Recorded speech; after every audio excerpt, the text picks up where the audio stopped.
Games rated E to M.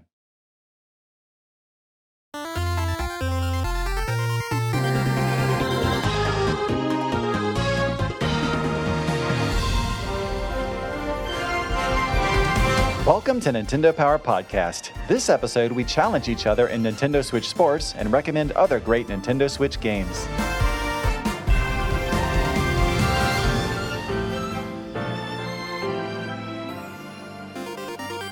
My name is Chris. In this episode, I'm joined by Damiano from Nintendo Treehouse. Hi, Damiano. Hello. And Anthony from the social media team at Nintendo of America. Hi, Anthony. Hey, Chris. Glad to have you back again, and thank you both for coming on the show. And by the time this episode is out, Nintendo Switch Sports will be just about to launch, and I couldn't be more excited for this game. I mean, I loved Wii Sports and Wii Sports Resort back in the day, and I was actually surprised by how much nostalgia I already have for those games. But yeah, the original Wii Sports is already over 15 years old, if you can believe it.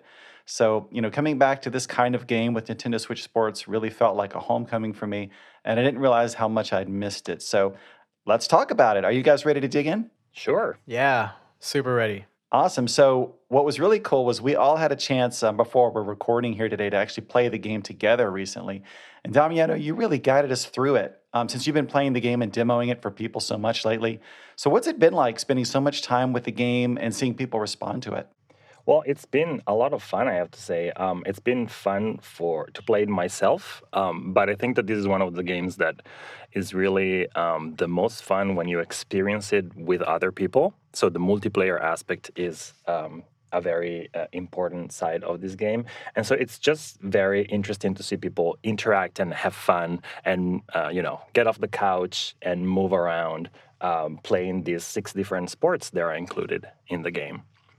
And you mentioned nostalgia. That's a big factor because 3 of the 6 games that will be included at launch are actually returning from previous titles in the series. And those are bowling, which is an all-time favorite. And the other ones are chambara, which is Japanese for swordplay, and tennis, which is also an all-time classic. But there is also 3 new ones, badminton, soccer, and volleyball, which are newly added sports. So there is really something for everyone, as long as you're okay with, getting off the couch, just move around and have fun playing with motion controls. Mm-hmm. And of course, back in the Wii Sports days, we did it with the Wii Remote Controller, and now we have, the Nintendo Switch Joy-Con controllers. Yeah, when you play tennis, you really can control the direction of the ball, with the direction of your swing. So you can really feel that real-life movements translate into in-game movements, which is a very cool sensation.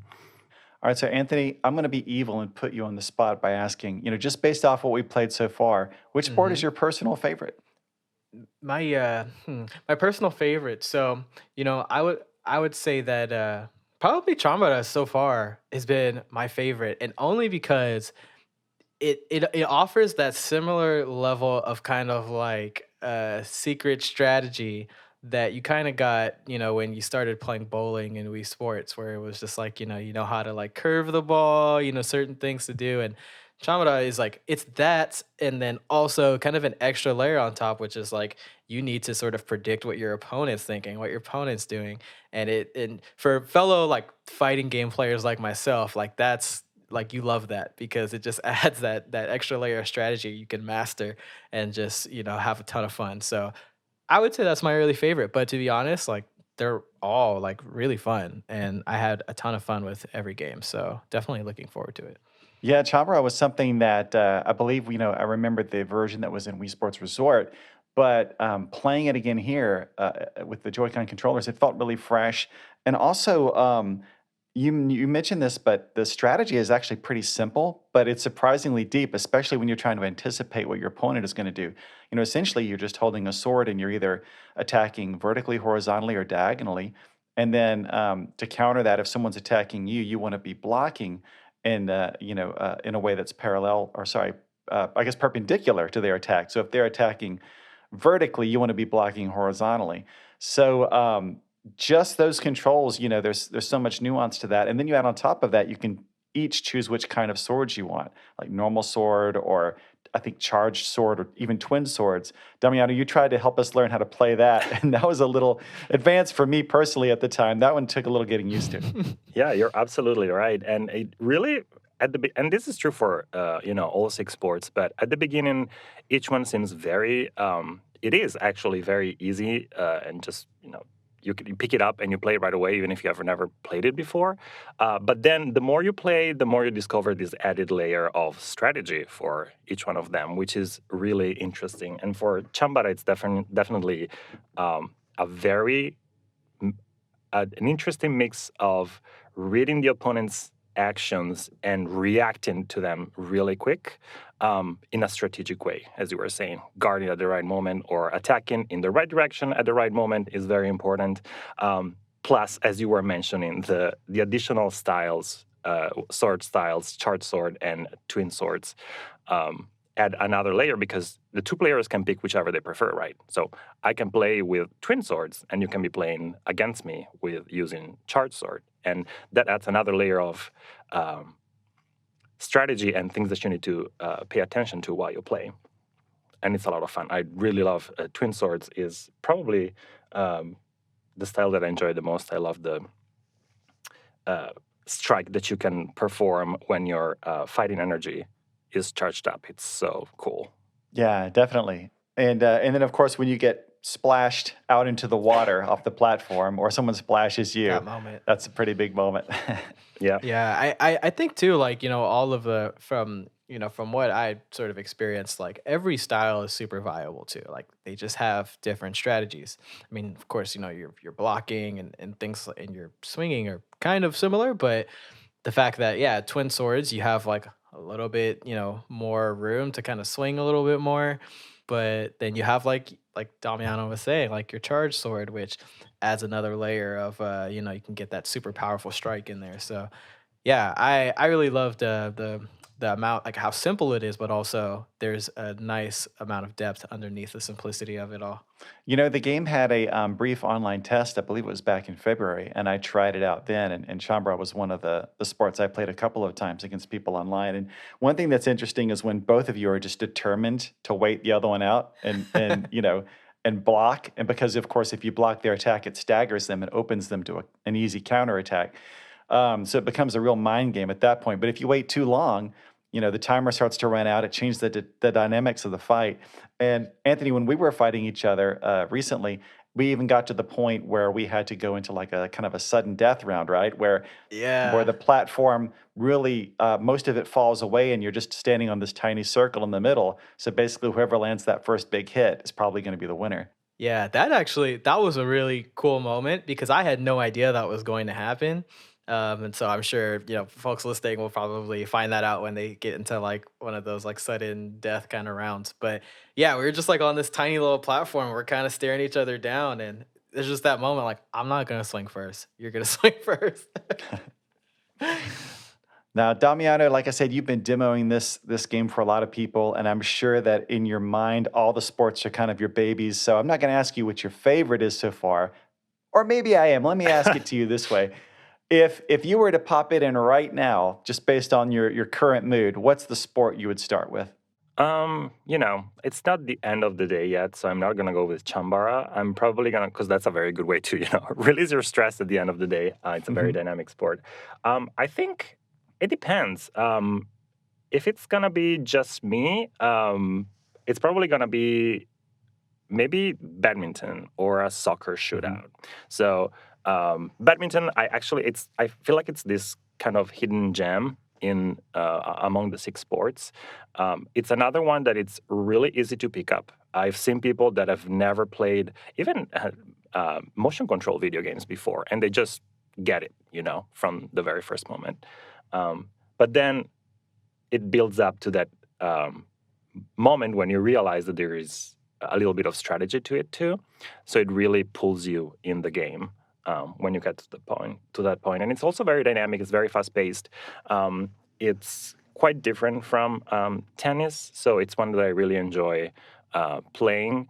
If I was with more people, like let's say a group of 4, I would definitely go with volleyball. I really like playing volleyball. It's a blast to play in local multiplayer. You can also play all of these sports online, of course, but um, if you have 4 people, you can do a 2 versus 2 match in volleyball, and it's a lot of variety of movements because you're serving, bumping, setting, spiking, blocking. So it's a mix of timing, of knowing what action you're supposed to perform at the right moment. Again, reading your opponent's movements, trying to see if the opposing team is going to be blocking you, and kind of time your spike based on that, change the direction of your spike. So it's a mix of movement, just multiplayer fun, and having a blast playing with friends in local multiplayer. For sure. When it comes to volleyball, I found that I really enjoy blocking actually. Like I started to get in a good rhythm. I was playing against the computer and I just happened to several plays in a row just do a perfectly timed block and then it fell down on their side for a point. So that felt really good. Yeah, it really feels good when you feel like you've become a blocking machine and you're not getting through. Yeah. Yeah. Yeah, there's definitely like a level of satisfaction too when you actually nail like a good spike or you get like a really a point that you worked hard for. Because for me, that was one of the games I struggled with at first. I was not great at it.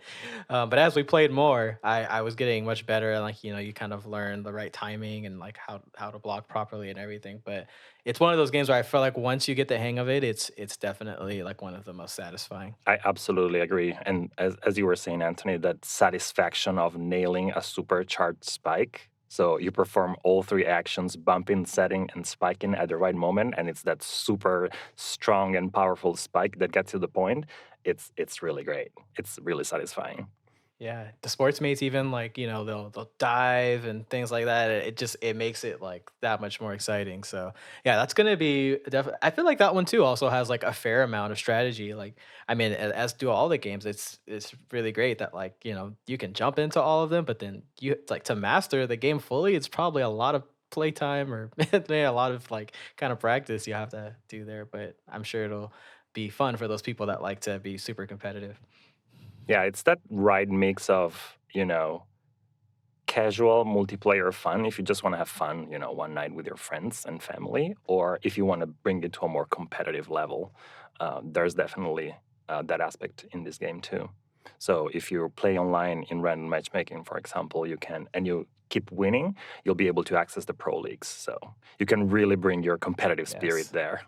That's right. And then in the pro league, I think you can just keep upping your ramp, kind of, or your rank, kind of just for bragging rights, but for people that really want to, dial in. Otherwise, you can just enjoy casual play. I think pro rank, if you're kind of playing in the pro league, it also starts matching people to you that are of a similar skill level. Is that right? Yeah, the matchmaking will be skill leveled, so you will be basically facing um, stronger and stronger opponents the more wins you collect by playing online, um, and you can basically work your way up all the way to rank A, which is the highest rank. So yeah, and definitely that satisfaction of you know being able to show off a rank A in all sports, because then each sport has its own pro league. Um, it's definitely worth the effort That's it. All Rank right. A Pro League. That's my goal, guys. I'll see you there. in all sports. I'm going to give it a shot. I don't know if I'm going to be A material, but we'll see. Maybe I'll surprise myself. Well, even if you don't get to rank A, but you're still playing online in random matchmaking, there is a very nice side effect to it, which is gaining points that then you can spend towards redeeming in-game rewards, and you can use those to customize your sports mate or your avatar in general. If you're using your me character, you can get new sports gear, and some of these in-game rewards are just like something else. Like I'm personally someone that likes to collect everything that is collectible in a game, so I can see myself just uh, trying really hard to get all of them, because every week new in-game rewards will be rotating in, so there will really be a lot of new items to get every single week. So even if you don't get to rank A, Anthony, you're still going to be able to show off an amazing sports mate. I will never stop trying. But I do love that element of like the rotating items every week because we talked about nostalgia earlier, and obviously there's a ton of nostalgia, at least for me, in this game. But that was something like that element is like new, right? And being able to like play in like a pro league type of system where you can show your items off and keep getting better at the game and show off your rank, like that kind of makes it so fresh, and it's a nice balance of that nostalgia and new content, at least for me. Yeah. Yeah, I love that. And I'm like you, Damiano. I like to collect things in a game and try to get as much of the collectibles as I can. And I appreciate that even if whether I'm winning or losing, you're still getting points. And, obviously more if you're winning, I would imagine. But whether you're playing casually or in Pro League, as long as you're interacting with the game, you're able to get those points and then trade them in for the outfits, the accessories, the gear. And I've seen some stuff, even you can go to the Nintendo Switch Sports page at Nintendo.com right now and see some pretty cool images of stuff I can't wait to get my hands on whenever it becomes available. Oh, yeah. One thing I was going to mention with volleyball actually is, and I don't know, maybe this probably applies to other sports as well, but as I was going through the tutorial, and each sport has a really great tutorial when you first play it, that I really encourage everyone to pay attention to and not just kind of rush through, because it really does help you understand some core important things about the sports. But I noticed in volleyball that there are great visual cues sometimes to help you find the perfect timing. Like your character might have a little yellow kind of like lines kind of come out near their head, indicating that now's the time to really set this shot up. So that was something that I started to get even better as I kind of realized that. Yeah, definitely. The tutorials for volleyball, chambara, and soccer are really something that help you out. At least to start up and then pave your way through to success in that sport.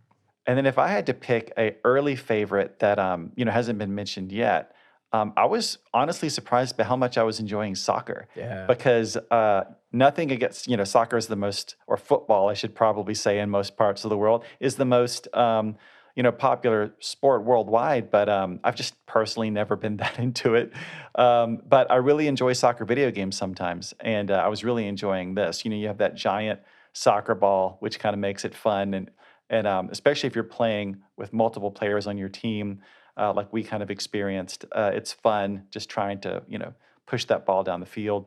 And even I love, when you take both Joy-Con and kind of move them forward at the same time to do that header dive. I think I scored one goal.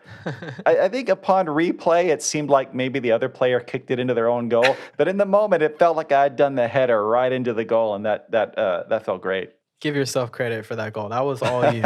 Yeah, I saw it, Chris. It was all you. Awesome. Yeah. All right. Well, that's the story I'm sticking with from now on then.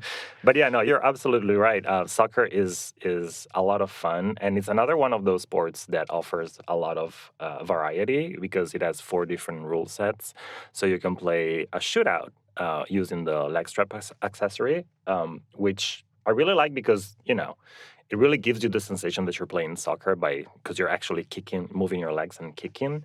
So that sensation is really satisfying. And then, as you were saying, yeah, in soccer 1-on-1 or 4-on-4, that satisfaction of just like performing a diving header and getting the ball straight into the goal, it's great. Even better if you have customized your soccer goal with fireworks that you can unlock by playing online. It's one of the rewards that you can get playing online in random matchmaking. So that's even better.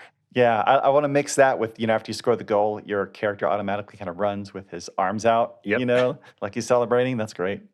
Yeah, it's so funny too, like because right now it's like we see the game with like not any additional sort of like customizations or anything, but like you can envision what that will be like when you have all your items and all, like maybe you have fireworks coming out of the goal. It's like it's gonna be like such a show off, opportunity to show off everything, and I'm fully here for it. Oh yeah, you're gonna see me. You're gonna see me playing online with a squirrel costume in volleyball for sure. Squirrel costume, celebrating your goals. Yeah, I know I will. Damiano, you mentioned the leg strap and using it with the shootout, but there's an update coming that will allow you to use it in other modes as well, right?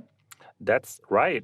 There will be a free software update in the summer, and that will add leg strap support for all soccer rule sets. That's right. And I think the physical version of the game comes with the leg strap. And I think you can also buy it separately if you buy the digital version of the game. And I believe it's the same leg strap as what was available with Ring Fit Adventure. So, that could work as well. Yeah, so if you already own, Ring Fit Adventure and you already have a leg strap, you can just buy the digital version of the game, or you can get the physical version of the game to get a second leg strap if you want to play soccer locally with another player. So yeah, lots of options there. Now let's move on to one of my favorite returning sports. This is probably the one I spent the most time playing in the original Wii Sports, which is tennis. I think maybe what you would expect. There's different surfaces for the courts, even more nuanced motion controls, like we talked about before. And from what I've played so far, it's still one of my favorites. Damiano, what would you want to maybe point out in tennis that I don't know, maybe people that's a little bit different from what people would expect from the previous game, or just something people might not notice straight away? Well, tennis is one of those sports that really have a lot of subtleties to it. So it's really fun to play. In this version is going to be doubles. So you're going to be either playing with another player in your team, or you can control both characters in your team. And it's really one of those sports where you feel like your movements translate into the game. Um, this is one of those sports where the tennis ball can actually go out of the court, so you really need to be careful about how you calibrate your swing so that the ball stays in the court, and you want to aim your swing in the right way. You can do forehand, backhand. Um, you can also do some more advanced controls like lobs. You can add backspin to the ball. So I really feel like if you play this sport enough and you get enough expertise in it, you can really um, dominate the game by using all of these moves and tactics in the right way. I'm not there yet, to be honest, but I definitely enjoy experimenting with different moves and different movements in tennis. Yeah, yeah. I resonated with what you said about feeling like your movements really translate in that game because yeah, even before you start the game and there's that moment where it's like you kind of just like swinging your racket or you kind of just messing around, but like you can actually even in that moment just feel like how much the movement of the Joy-Con and your racket like translates. So yeah, the fact that you can hit the ball out of the court, it's probably gonna be a rude awakening for some people when they start playing, but yeah, like again, like all the other games, there's a level of strategy to master for sure. Yeah, and as Chris was saying, there is, also environmental um, details that you need to be pay attention to because there are three different chords that will affect the way the ball bounces in different ways. So that's also something that you can keep in mind if you're bringing, gameplay to that um, experience level that some players definitely enjoy. And one thing that happens in tennis that I get really distracted with the environment because the tennis courts are so beautiful. If you actually take some time to look at the background, there is one of them, for example, has water that flows at the edges of the tennis court, the tennis venue. So sometimes I just get distracted, looking at these beautiful backgrounds and stop paying attention to the game. But that's true for all sports. All the venues, the 6 venues in Spalco Square, are really charming. And yeah, Chambara is one of my favorites with this water flowing in the background, these big windows that look at the outside of Spalco Square. I don't know if you guys also get distracted when you by the backgrounds when you play. A little bit, but in the best way possible. It's just such a cool environment. Even when you're just selecting the sport and you're looking at the overhead kind of map of the whole area, it's just such a cool area. It takes me back to Wii Sports with Woohoo Island, where it almost the world of the game almost was a character in and of itself, and just kind of added so much cool atmosphere to the action. And I think that's definitely true for this game as well. Yeah. Yeah, I agree too. I think I even mentioned to you guys when we were playing, I was like, wow, like I'm kind of distracted by what's going on in the venue itself because that looks really good. And yeah, like what what you said, Chris, it's kind of like almost like it's a character in and of itself. It gets you in the mood. You're like you really feel like, you're in a luxurious kind of like nice place or you're taking a break and playing some sports. So yeah, I think that's very apparent in this game, and definitely love that aspect of it. Yeah, and there are some tips in the game that you will be able to see that tell you cute little details about Spocko Square. So you really feel like you're, learning more about this environment and getting to know little side details that are a lot of fun to learn and collect. And I really love how the environments really come to life because not only is there usually just some animations going on back there that if you were to stop and watch, it's like, it's not just this world doesn't just exist to serve you, right? It's other characters, and especially when you're playing online or with other people, you're seeing other actual players, milling about. Like if you're playing the mode in bowling where you're bowling against, a lot of other people, then with those, you see them kind of beside you, kind of going up to their lanes and taking their turns. It really does feel like the whole world comes alive. So maybe I'll just transition from there into talking about bowling. Obviously, this is another favorite coming back from the original Wii Sports. One thing that I noticed right away is similar to what we're talking about for tennis, the controls have evolved a little bit. It feels like maybe there's a little more nuance, or at least it's different in a way because when I had my certain routine, right, with Wii Sports, where I would always line up on the far right side of the lane, and I would kind of swing forward very fast, and at the last second, twist to the left, and my ball would curve towards the center pin, and usually, or a lot of times, that would result in a strike. And I was still able to do that occasionally here, but it's different a little bit that I haven't quite zeroed in on. But I was noticing that it just felt fun and fresh all over again playing bowling after I'd played a ton of it in the earlier game. Yeah, and bowling is, again, I feel like I'm saying this for every sport because it is true for every sport, but it's another one of those that has a lot of variety to it. You mentioned survival bowling, which is a lot of fun when you play online in random matchmaking, and probably everyone that played the online playtest back in February has experienced it, but is this 16-player match in a tournament structure where in 4 rounds, after the first one, only 8 advanced, and so on and so forth, and then only one will be standing in the end. So it has that competitive side to it, but it's also just so much fun to participate in this big bowling tournament that you can play online. But if you're playing locally, you can also play with special lanes, for example, that have obstacles in them, which also add a completely different feel to bowling. Mhm. It's kind of mix of mini golf and bowling at the same time.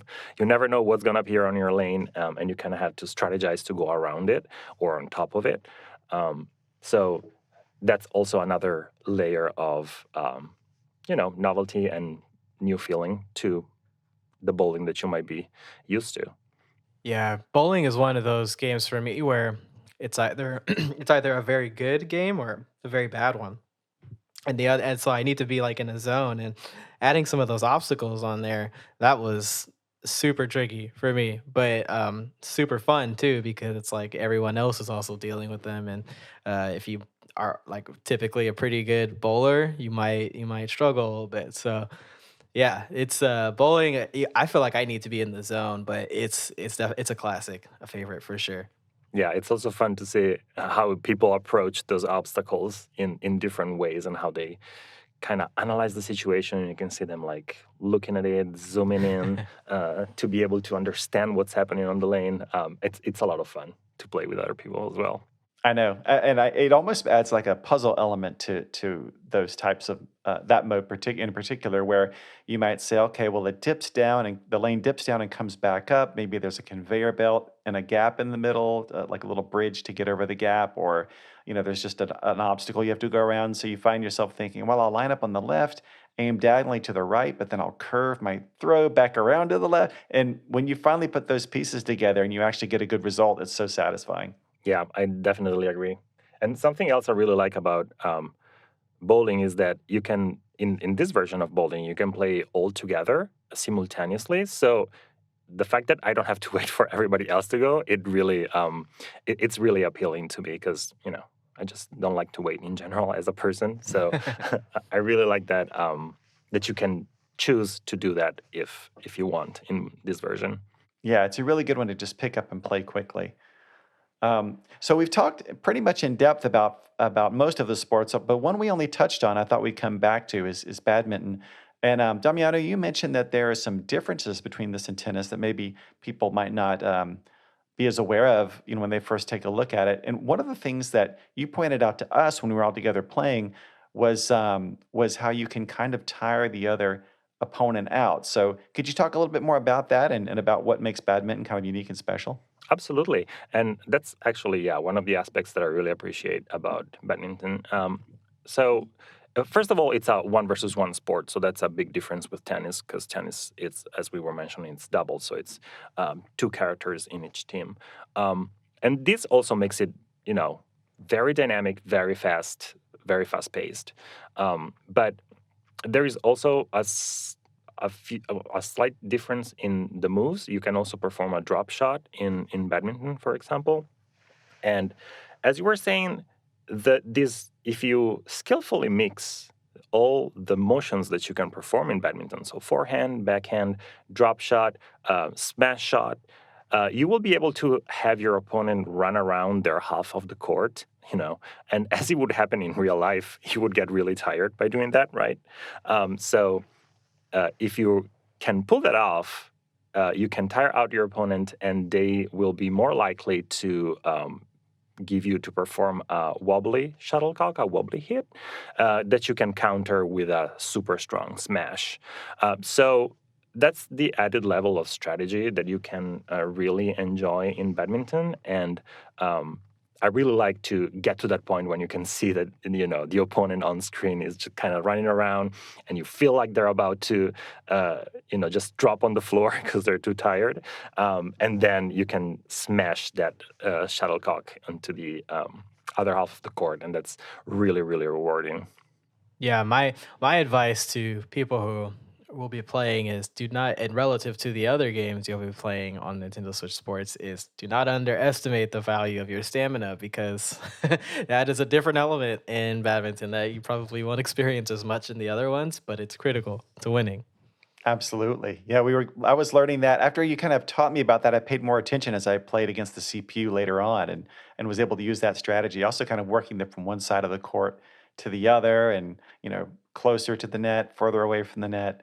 That was working pretty good for me. Of course, I was just playing the easiest difficulty opponent, but I'll work my way up. Um, so, we've covered all the sports. Of course, golf is also coming as a free update this fall, so we'll have that to look forward to. But of course, plenty to keep us playing in the meantime. Damiano, I've mentioned this before, but you've been spending the most time with this game and helping others kind of learn about it, like Anthony and myself. Before we move on to the next segment, is there anything here that we didn't touch on that you think might be interesting for people to know, or any other details you've noticed, or any tips, anything like that?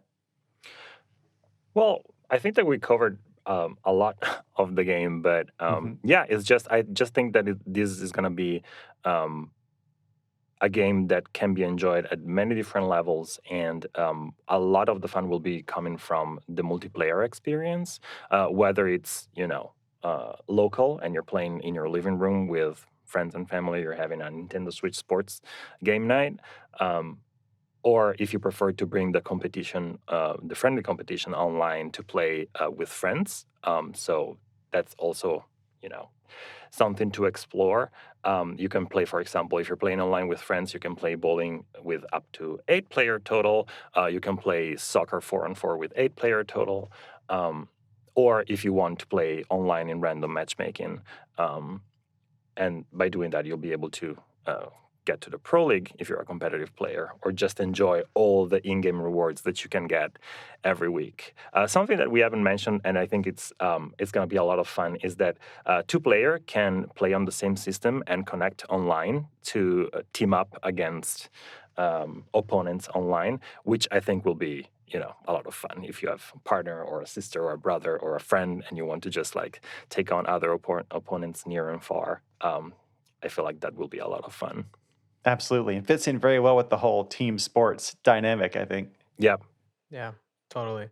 Cool. Awesome. We're going to move on to Player's Pulse. But we're sticking with Nintendo Switch Sports because, recently we asked Nintendo fans on Twitter a few questions about Nintendo Switch Sports just for fun. And first off, we asked, which newly added sport are you most looking forward to? And the choices were badminton, soccer, and volleyball. Damiano, do you have any guess as to what the fans chose? Among those three? Badminton, soccer, and volleyball. I would take a wild guess and say soccer. It was close between all three sports, but I was a little surprised to find that badminton actually was the leading vote getter. Nice. Nice. Some new badminton players. Yeah, I was going to say that, we were talking about the game earlier, that might be a little bit of a sleeper hit for some people, but it seems that the fans are already well aware. For me, I probably would have chosen, I think I said earlier, the one that surprised me that I enjoyed it so much was soccer. But everything here was great. So, all right, moving on. When playing online, we asked people, do you plan to play casually or aim for the Pro League? Anthony, what do you think? What do you think? First of all, what do you think is the answer for yourself? And then what do you think the fans picked? So personally, when I play a game that has any sort of competitive element to it, I think I mentioned earlier, I play a lot of like fighting games, which like have that. I'm all about that. Like I wanna do that, play online as much as possible. If there's a rank I can achieve, I'm always trying to get the highest rank. So for me personally, it will be the Pro League. That'll be something that I am consistently playing and trying to rank up in. I would also say the same for those out there that voted on the question. So I don't know. I just feel like that element of the game and that sort of being able to really invest yourself in getting to a certain rank and playing with other players of similar skill level and maybe a high skill level. That's like just an awesome new experience in this game. So I feel like that's what people said too, but I don't know. Maybe I'm wrong. Well, I agree with you. And actually, the leading vote getter was play casually, but I suspect that might change a little bit as people get out there, play some, and start getting a little more confidence with some of these sports.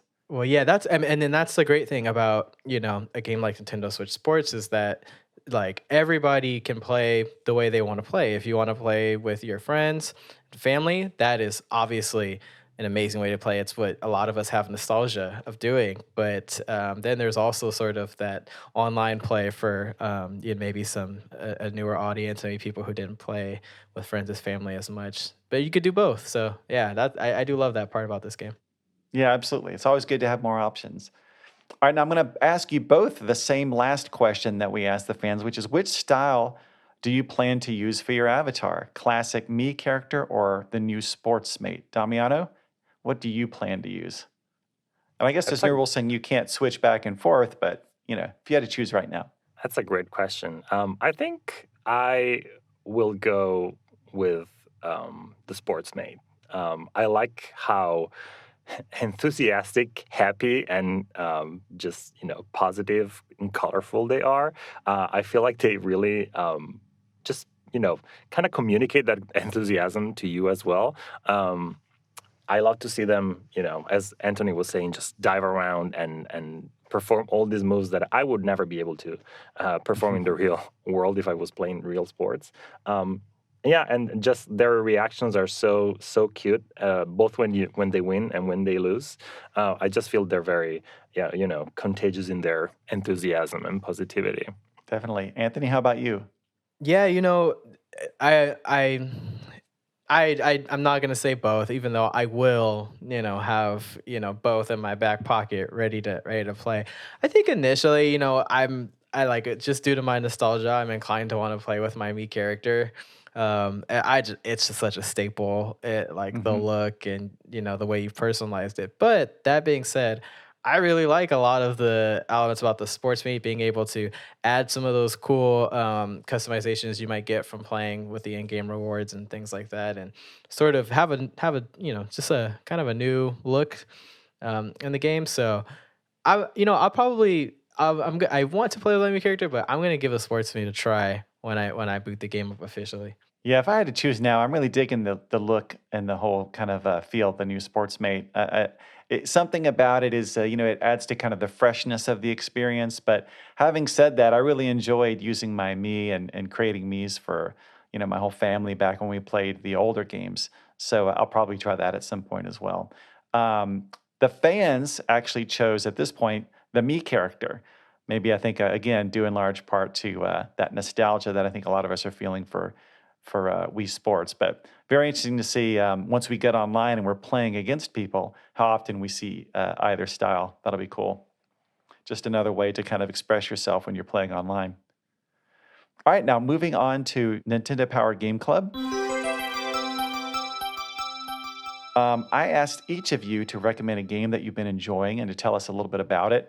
And the games we're going to be talking about this time are Don't Starve Together from Clay Entertainment, Clubhouse Games 51 Worldwide Classics from Nintendo, and Dr. Mario from Nintendo. So, Anthony, would you like to start? You can maybe tell me which game you chose, what it's like, why you dig it, and maybe the types of players you'd recommend it to.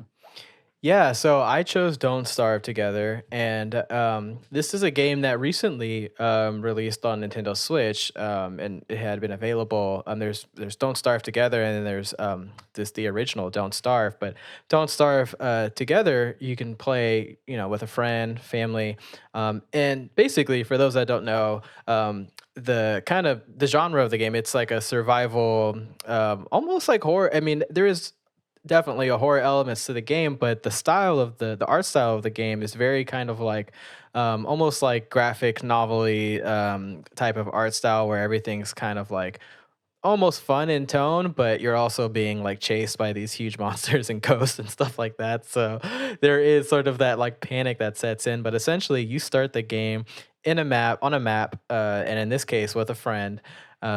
And it's kind of there's like woods, there's different terrains, there's like a desert, and all sorts of terrains. And basically, your goal is just to survive and not starve. And so there's all sorts of things like you can you I mean, you started the game basically by having to like build an axe and start chopping down trees and collect wood and so forth. And eventually, if you survive long enough, you'll have this just kind of like huge base where you've got a system for your food and for combat because different things will try and attack you throughout your experience playing. So I really love this game just because it's like there's kind of like that consistent sort of urgency throughout where you really want to keep exploring, and sometimes you venture further out and realize that you probably need to like go back because the kind of cool thing about the game is once it hits nighttime it goes completely dark and you need to have some source of light or else you'll be attacked by wolves and you probably won't survive that experience. So there's a whole thing of like you have to keep track of the time of day and know when you need to start preparing your light source, maybe set up a fire. There's really a ton of depth. I could talk about it forever, but I do think, if you've ever played any games that have like, any survival games where you need to build things and craft and collect different things, but also you like a little bit of action, maybe not super intense action, but enough where, you need to plan out what types of weapons and things like that you'll be using. Perfect game. And, I play a ton with friends. And that just makes it that much more fun. And there's different characters, lots of customization. So yeah, I definitely recommend it. That sounds pretty cool. I was gonna, as you were talking, I would occasionally have a question I wanted to ask about that, but you ended up giving me such a thorough overview that it sounds pretty great. I can't wait to try it out. Yeah, I just kept remembering things. Yeah, that's awesome. All right, Damiano, how about you? What's your game? Yeah. Well, now I want to try the game that Anthony suggested because it sounded a lot of fun. I really like that survival aspect to it. But yeah, the game that I would like to suggest is Clubhouse Games 51 Worldwide Classics. This came out almost 2 years ago now, but it's one of those games that you really want to, just keep on your Nintendo Switch system just to, it's one of those games that you never know when it's going to be the right time to just pick it up and play with other people. As the title says, it's 51 different games from all over the world, and these are a lot of different genres. So tabletop games, card games. There are some solitaires if you prefer that. And what I really like about this game is that it kind of introduced me to some games that I didn't know about, that I didn't even know they existed. It has some familiar ones, so you can also enjoy that, that familiar feeling that's or those games that you have been playing growing up, like checkers, four in a row, or chess and all that, all those classics. But you can also discover these hidden gems like Mancala, for example, that I had never played growing up. Or, for example, I'm really interested in Japan and Japanese history and culture and everything. And I was able to play Hanafuda, which is a traditional Japanese card game, and learn how to play through Clubhouse Games 51 Worldwide Classics. So I like that it offers this window onto different cultures and kind of guides you through discovering these aspects of the world through through games. So it's a lot of fun. It has a lot of different games for different moods. So if you want something more slow-paced, you can enjoy a nice solitaire on the couch. If you want something more dynamic and fast, there are games like Toy Boxing or Sliding Puzzle that rely on your reflexes. So it's definitely something dynamic and fast. Some of the more complicated games, like I learned how to play shogi, and which is this kind of like it's to say it in a very simple way. It's kind of a Japanese version of chess, but it's not. But it takes a little bit to learn, and I never had access to a shogi set in my life, so it was really interesting to go through the tutorial and be able to learn and find out this about this game thanks to Clubhouse Games. And this is true for all 51 games, but they can be played again locally. You can play online with friends or in random matchmaking. There are a lot of multiplayer options, up to 4-player for some games. So it's really, I really enjoyed exploring all the possibilities offered by this game. And I still like to play Hanafuda here and then. The cards, there is the traditional set of cards with that really allow you to feel that the Japanese feel for the seasons, because they're divided by seasons and months. But there is also a set that has a very cool Mario design. So you can play this traditional Japanese game, but like with cards with Mario characters, which is a lot of fun. That's so interesting because, of course, the history of Nintendo as a company, they used to produce Hanafuda cards way before they produced video games. So to be able to kind of be introduced to that through a Nintendo video game is kind of cool. Yeah, it's the perfect match. Yeah, and Clubhouse Games 51 Worldwide Classics is a game that I spend a lot of time with and continue to spend a lot of time with. I played it a lot with my kids, and it's just great to always have those classic, board games, readily available. This is why this is one game I actually personally prefer to have digitally, because it's on my system and always ready to go if I'm, with my kids on a plane or something. It's just always ready. And yeah, so that's a great pick. I'm glad you brought that one back up. It's reminding me I actually haven't played it in a little bit, so we've got to get back into that. Well, for my pick, I picked kind of a weird one. Dr. Mario, of course, this is a very old game. I'm talking about the NES game, which came out back in the 80s, I suppose. But I've been playing it a lot as part of the collection of classic games that you get with any Nintendo Switch Online membership. And when I played it back in the day, I was a Tetris fan. but I never really clicked with Dr. Mario, and just my brain never wrapped around exactly how you're supposed to play it. So a lot of people were really enjoying it, and it kind of passed me by. But on through Nintendo Switch Online, I was kind of reintroduced to it and started playing it a lot, multiplayer, kind of on a whim. But then more and more, I kind of got into the flow of it and learned it and picked it up and have just really enjoyed it. And at this point, I've played this game. It feels like for countless hours, and I get really competitive at it. And I also kind of will kind of challenge myself single player sometimes and just kind of zone out maybe while I'm listening to a podcast or something, and just kind of playing that game. And I kind of believed this even before I started to enjoy the game as much as I'm enjoying it now. But Fever and Chill, in my opinion, are two of the all-time greatest video game songs ever made. And even if you don't know them by name, I bet if you heard Fever, especially, even if you haven't played Dr. Mario, you've probably heard that song somewhere. So that keeps me going. And the only thing about this original game is it is kind of like no frills. There's not stat tracking or lots of different modes, but the core gameplay is just really good. So when I play with friends and stuff, it's really more about bragging rights. And I'd recommend this game to anybody who loves puzzle games or games they can kind of zone out and relax to, or even newer generation players who might not know how good this game is. And I will say that also you can play Dr. Mario 64 in the Nintendo 64 collection of games that come with a membership to Nintendo Switch Online Plus expansion pack. Personally, I still prefer the controls and the 8-bit graphics of the original game, but the N64 game does support 4 players and has a lot more options like a story mode. So that's one to check out too.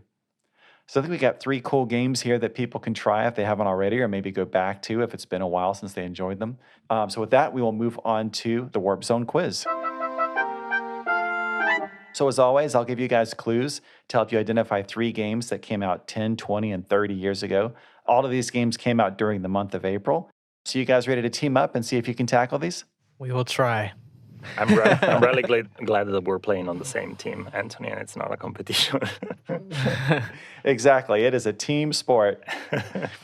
All right, so let's start 10 years ago. This is in April of 2012. And the clues are Nintendo and Monolith Soft created an open world action RPG for Wii that centered on a special sword and took place on top of 2 warring titans with heroes who really had an affinity for each other, one of whom went on to join the Super Smash Bros. Roster.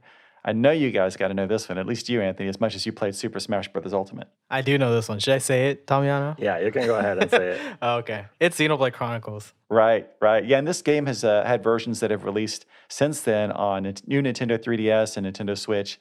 Great game, and as of course now we're eagerly anticipating Xenoblade Chronicles 3, but always fun to go back and revisit the first one. Hard to believe it's been a decade since that game came out now. I know. Time's flying by. Flying by.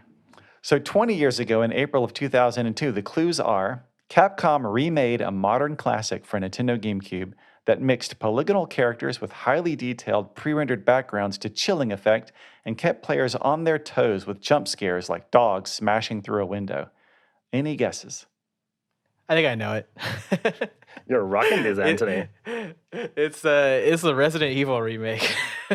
That's right. Yeah, it's Resident Evil for the Nintendo GameCube. Man, I remember when that first came out, the graphics and the visuals just blew me away, and it still holds up pretty well. Yeah. All right, now final question. Well, before we get to the bonus question, 30 years ago, this is in April of 1992. Anthony, I don't think you were probably even born yet. I was born, okay? I can't tell you if I was actively playing video games at the time, but I was born. All right, well, maybe you've got a shot at this one. Let's see. I think you probably know it. Nintendo released an action-adventure game for Super NES, and this third entry in a legendary franchise took the series back to its top-down roots after a side-scrolling second installment and introduced series firsts like the Spin Attack, Parallel Worlds, and flocks of angry cuckoos. Any guesses? I actually do know this one. Of course you do. Is it Legend of Zelda: Link to the Past? That's right. Yep. This game also introduced a weapon called the Master Sword. And this game came out 30 years ago. I remember playing it brand new. In fact, I think I played the Japanese version first. I was so eager to get my hands on it. So, wow. That's in my opinion, a true classic. So great to see that game reaching such a milestone. All right, so finally for this section, we have the bonus question. So I'm going to play a sound, and I'm going to play it twice. So if you know what it is, please hold your answer, and we'll see if you can guess it. Are you ready? Yep. Damiano, this is all you, okay? Okay, here we go. I'll play it twice. And again. Kind of a tough one. Any guesses as to what this might be? I think I do, but I'm curious to know if Anthony got it too. Yeah. I'll just say like the sounds, it's like it's always on the tip of my tongue and I can never get it right. So I'm gonna let Damiano say his guess. Is it Super Mario 64? It is exactly Super Mario The sound of- 64. See? That's right. Going through the mirror? Yeah, Going the through the mirror, painting, the yeah. jumping into a painting. Yeah. The painting, yeah. Anytime you enter a new level. After you said it, I immediately knew. It was like that was what was on the tip of my tongue, but I just couldn't piece it together. Awesome. Well, perfect teamwork. 3 for 3, actually 4 for 4 if we include the bonus there. Well done. And we will close things out now with game forecast.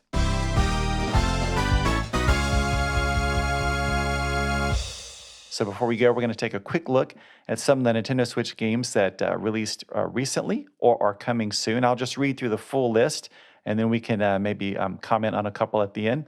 Starting on April 14th, we had Nobody Saves the World from Drinkbox Studios, also Toadie and Top D from Diet Zribi, and Run, The World in Between from Plug-in Digital. Then on April 20th, we had Star Wars The Force Unleashed from Aspyr. On April 21st, there was Lumote, The Master Mote Chronicles from Wired Productions. And on April 26th, Zombie Army 4 Dead War from Rebellion Interact. On April 27th, The Stanley Parable Ultra Deluxe from Crows. And then on the 28th, Bug Snacks from Young Horses. And then on April 29th, of course, a little game called Nintendo Switch Sports from Nintendo. Yoo-hoo. And then looking ahead into June, we have on June 10th, Demon Slayer, Kimetsu no Yaiba, the Hirokami Chronicles from Sega, and Mario Strikers Battle League from Nintendo. And then on June 24th, we've got Capcom Fighting Collection coming up from who else but Capcom, Fire Emblem Warriors 3 Hopes from Nintendo, and then on June 30th, Cuphead, The Delicious Last Course DLC from Studio MDHR, and Monster Hunter Rise Sunbreak DLC from Capcom. And of course, this is just a small selection of all the games that are coming out, and you can pre-order many of these now if you want to go check that out in either a Nintendo eShop or at Nintendo.com. Damiano and Anthony, is there anything here that you're especially looking forward to? Well, for me, I'm really looking forward to Mario Strikers Battle League. I was lucky enough to play it a little bit, and I just love the multiplayer dynamics that come up when you play with up to 8 people on a single system, and the pure chaos that unleashes when the match starts. It's just very it's a lot of fun, and it's a lot of fun to play with other people. So I'm definitely looking forward to that one. Yeah, I can totally agree with Mario Strikers, because that is one where really any affinity you have for any character, you can express it in that game, and they've all got just like really kind of fun and cool personalities and and animations and things like that. So people are gonna have a ton of fun with it. Also, probably some level of strategy there for the competitive folks out there. I'll also say, just aside from Mario Strikers, I actually am excited to play Demon Slayer on Nintendo Switch. I recently been watching that, and so I'm kind of invested in that universe. And it's just art and just the all the fighting and everything is just super beautiful. So definitely excited for that. And then probably like a future shout out, which we kind of talked about already, but Xenoblade Chronicles 3 now coming out in July. Very exciting. I'm going to be looking forward to that for sure. Yeah, for sure on all of those. And there's so much good stuff here. I totally agree on Mario Strikers Battle League. Can't wait to play that game online, especially now that I've played soccer and Nintendo Switch Sports. I feel like that's got me even more in the mood. And I've mentioned this on this show before, I think, but Cuphead, The Delicious Last Course is some DLC that I've been waiting for feels like a couple of years now. So I can't wait to finally get a chance to play it. Love the base game, as hard as it is. I love it. And so I'm going to be digging into that for sure. Well, that's it for this episode. Anthony and Damiano, thanks so much for coming on the show. Thank you. Thank It was you. a lot of fun. Super fun, as always. See you next time. That's it for this episode of Nintendo Power Podcast. If you have any comments or questions you'd like us to consider answering on the show, you can email us at nintendopowerpodcast@noa.nintendo.com. Also, we always appreciate it if you can leave us a review, and be sure to subscribe so you get new episodes as soon as they're ready. Thanks for listening, and keep playing with power.